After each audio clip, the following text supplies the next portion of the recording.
You are actually paralyzed by the 47 different decisions that you've already made, but you've actually never closed. And in my last video, I told a story about how I myself lost a multiple five-figure contract from an eight-figure entrepreneur. And I told you it was because I was slow. That was true, but it wasn't the full story. The full story is what happened after he said no. Well, what that decision did to my nervous system, amongst other things, for the next 6 months or so. And how it, as a result, led to me second guessing every single decision that came my way in business after that. And the thing I eventually realized that, and the thing I want to actually give you today is that most business owners don't have a decision making problem, they have a decision closing problem. And nobody is out there teaching them the difference. So today I'm going to do three things. One, I'm going to tell you what actually happened after I lost the contract. The part that I didn't really share in that last video. Two, I'm going to show you the four-step ritual, the four-step framework, whatever you want to call it, that I now use to allow myself to close every single decision that I've made. I call it the locked in protocol or the lock in protocol. And the third step is I'm going to show you why this ritual is the difference between a six-figure operator and a seven-figure operator who's free, who has freedom, who is able to live their life the way that they want. And it's not strategy, it's not skill, it's not even speed, it's closure. So let's get into it. So here's what I want to tell you. When I left that decision for almost 6 weeks and I stopped messaging him, I decided I was done chasing him. I was decided to walk away. I decided to price myself at my worth and stop discounting. I mean, that sounds like a good decision, but except I didn't actually close it.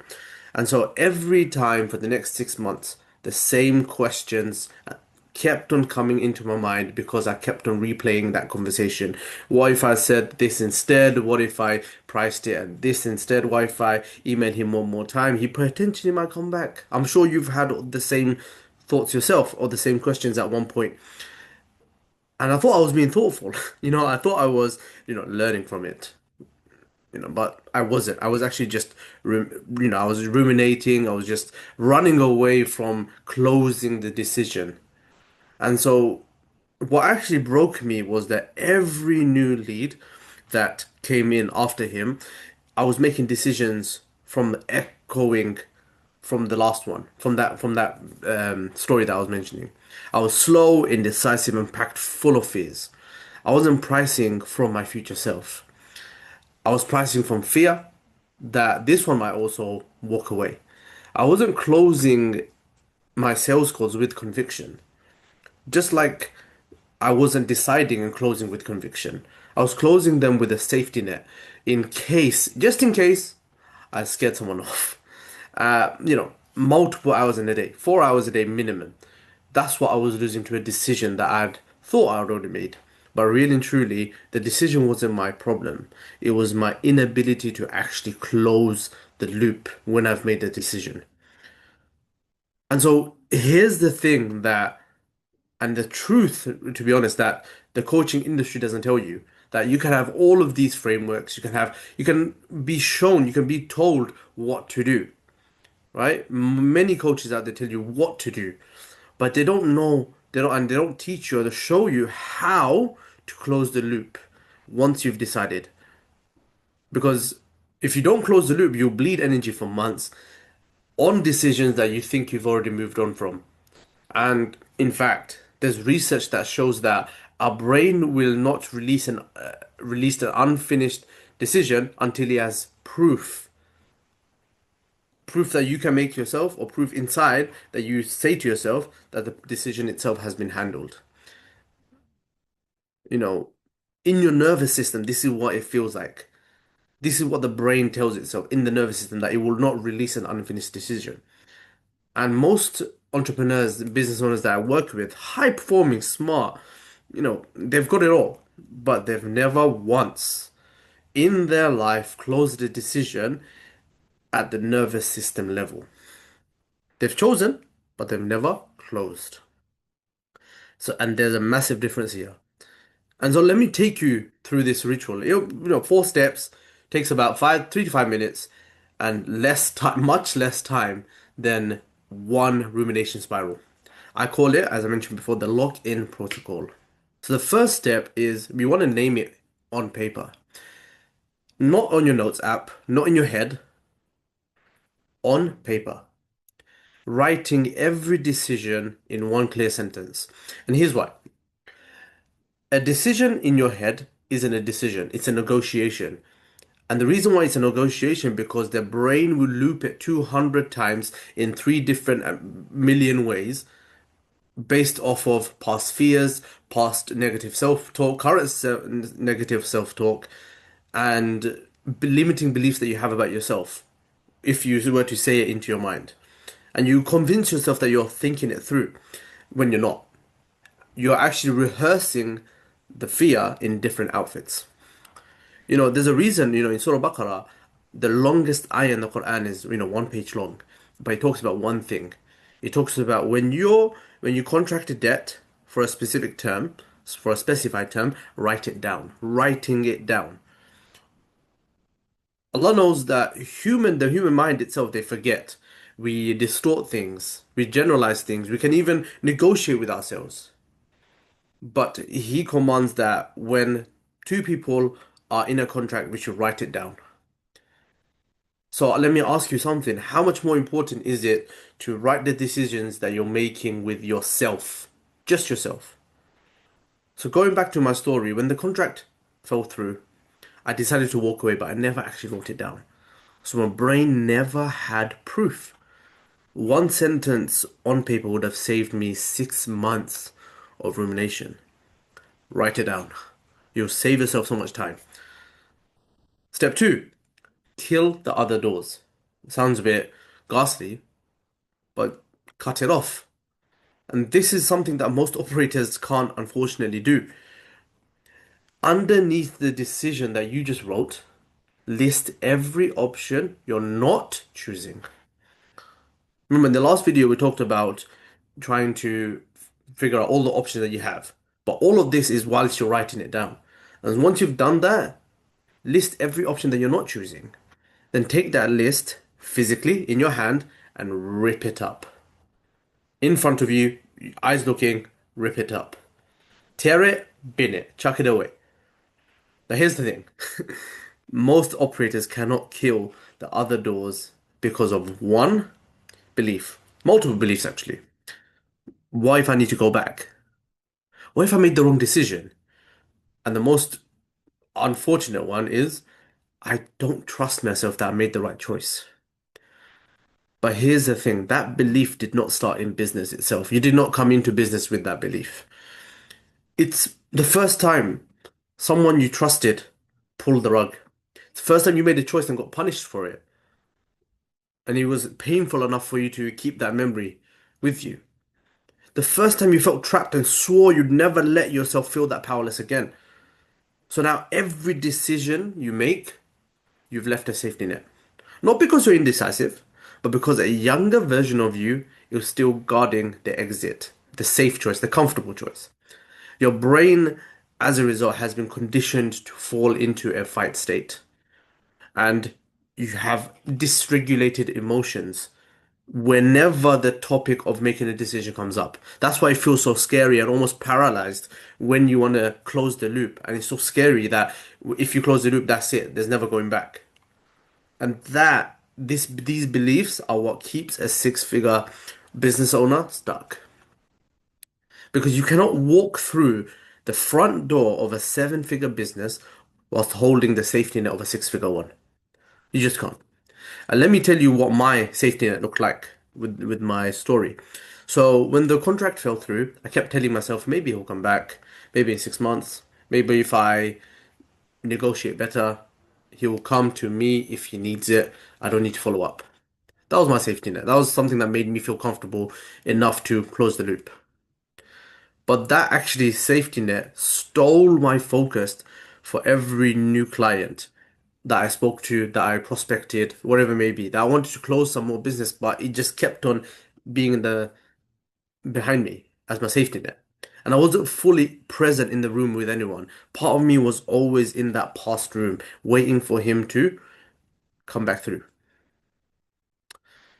And so this is why it's so important that physical tears matters, and I'll come to it on the next chapter. Is that you can tell yourself, I'm letting myself go, I'm letting it go, I'm letting it go 1,000 times. You can say it in your mind again. This is why again we want to say it out loud, or we want to do everything physically in front of us. You can say it 1,000 times, but the body won't believe you. In order for your body to believe you, and in order for yourself to trust yourself to what you're saying, the body must exert a physiological reaction. So when you rip the paper with your hands, with intention, with force in front of you, seeing it, something shifts. The physiology changes. The body almost files it as check, it's done.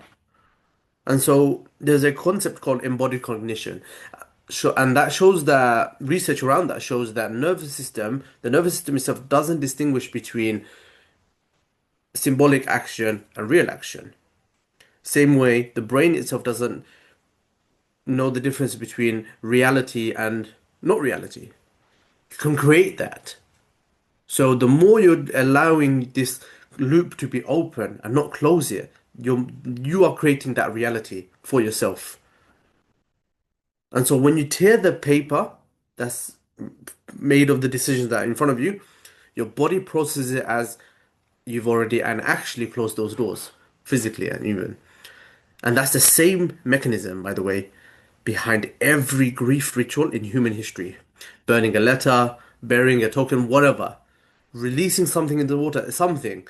Why? Because the moment you release something, you stop letting it restrict you. That's the moment you feel free, you feel open. The more you're able to give more energy to the things that you want to give to.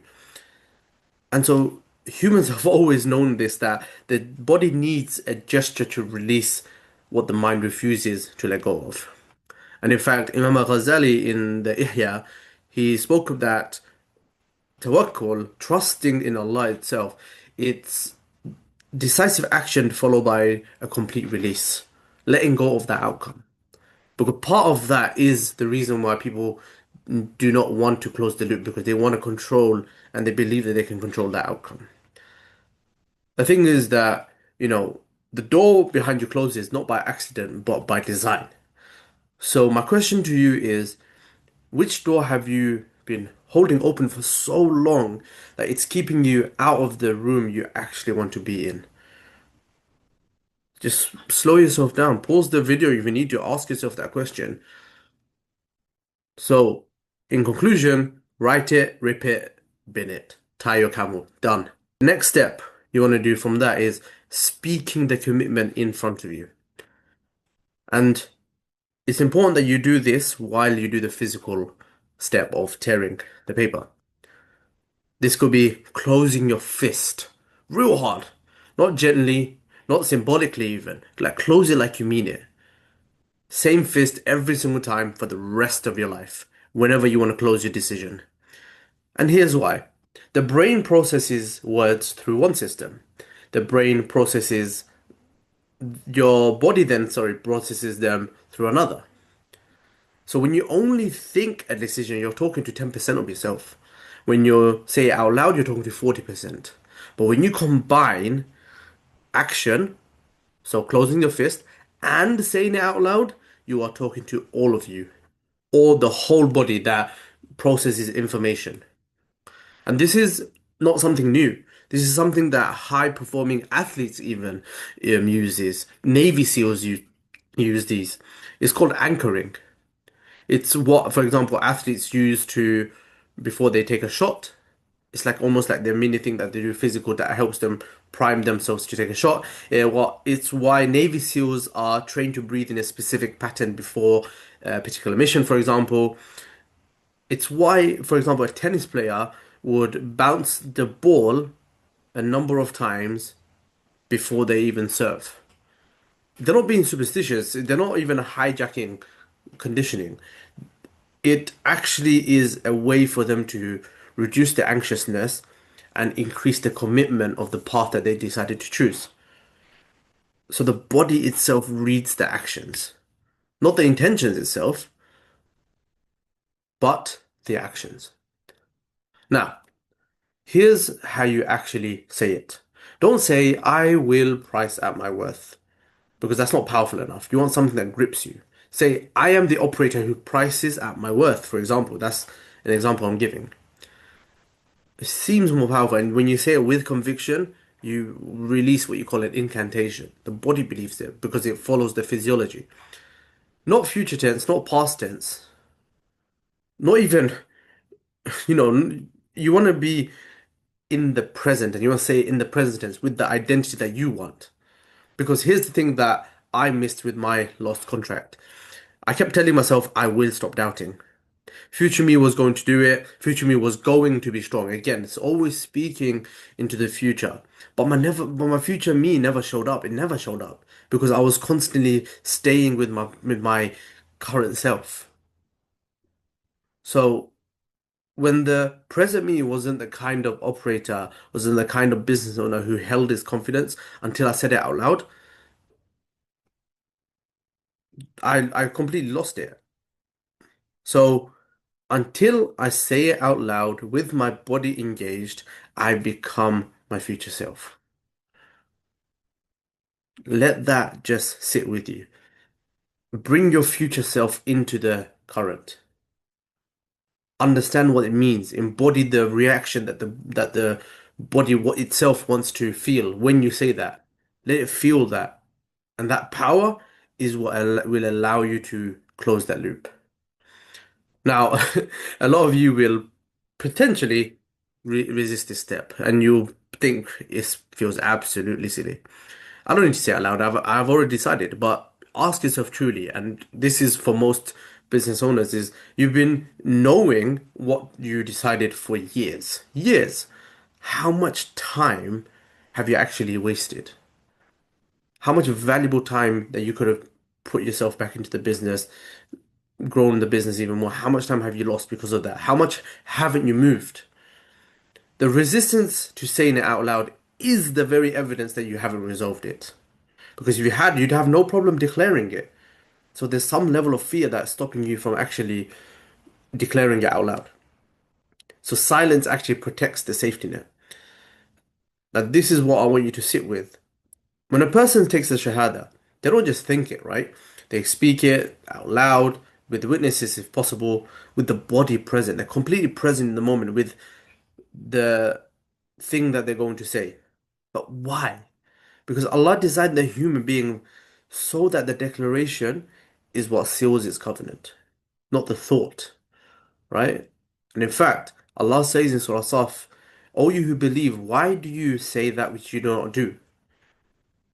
And so the reverse is also true, is that what you say you will do and then do it, you will build a covenant with yourself. And so the more you don't do that, the more you decide not to close that loop, you almost weaken the trust you have with yourself and the covenants keep on breaking, right? And so the muscle that you want to build is the foundation of self-trust. And that self-trust only and truly comes the more you are able to close the loops when you make a decision. So self-trust is the foundation of every seven-figure decision that you make. Ask yourself, ask yourself this next question is, when was the last time you said a decision out loud and meant it with your whole body? Speak it, close your fist, become it. Finally, set the review date. Step four, the one that everyone skips, is setting the review date and putting it in your calendar and closing the file. And that's okay.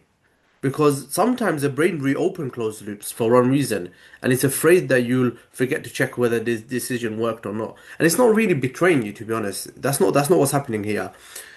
It's just protecting you. And so, in order for you to give what it needs at that point, it's very simple. It's reviewing it not at that moment, but at a later date. In fact, Jeff Bezos does this. He built Amazon's entire operating system that there are two things. There are confident decisions, 70% confident decisions, and structured reviews for decisions that he needs to see how they are going, right?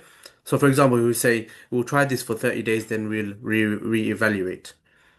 And so that's one of the biggest reasons why Amazon is, flourishing and is moving faster than every competitor it has. And it's not because he's less thoughtful about things that he's trying to do. It's actually because he has structured reviews for the decisions that may need time for them to review to see how they are working. And so the Islamic layer around this is the Prophet ﷺ was asked, should I tie my camel and trust in Allah or leave her loose and trust in Allah? Our Prophet ﷺ then said, tie her and trust in Allah. So now the next logical question you're probably asking is, when do I actually check on this camel then? You check at the appointed time, not every 5 minutes, not obsessively. You do your work, you trust the plan, and you return at the time that you set. So you decide, release, and return at the appointed time. And whenever Allah speaks about, trusting Allah or trusting Him, He always, and there's an example in the Quran where He says to decide and then trust Allah. So deciding first and then relying second, not the reverse. So let me ask you a question. What would you change if you never reopen a decision before its review date? How many hours would you get back? How much better sleep would you get? And as a result, how much more energy will you have during the day? It's a cascade of events that can lead to because you decided to just not follow the review date. So set the date, close the file, trust your future. Trust your future you. Let me bring this all the way back now. When I lost the five-figure contract, I thought the lesson would be faster. I thought the lesson would come to me faster, was to be faster, but it actually wasn't. The real reason it took me 6 months to actually reevaluate this and see what actually happened, what went wrong, is not because I didn't make the decision faster, it's because I needed to stop carrying the decisions that I've already made. So think of every open loop that you've kept, almost like a tax, right? Every what if you leave alive steals energy from the one sitting in front of you today, from the next one that's sitting in front of you. And that's one of the biggest reasons why paralyzed operators stay paralyzed. Not because they can't decide, but because they're making a new decision with the safety nets of 50 others behind them. And so the lock-in protocol fixes that, right? So 4 steps. Name it, kill the doors, speak it with your body, and set the review. 4 steps. That's all it takes. That's much less time than a rumination spiral, right? This ritual matters even more than any script, any sales script, any funnel, anything you can think of.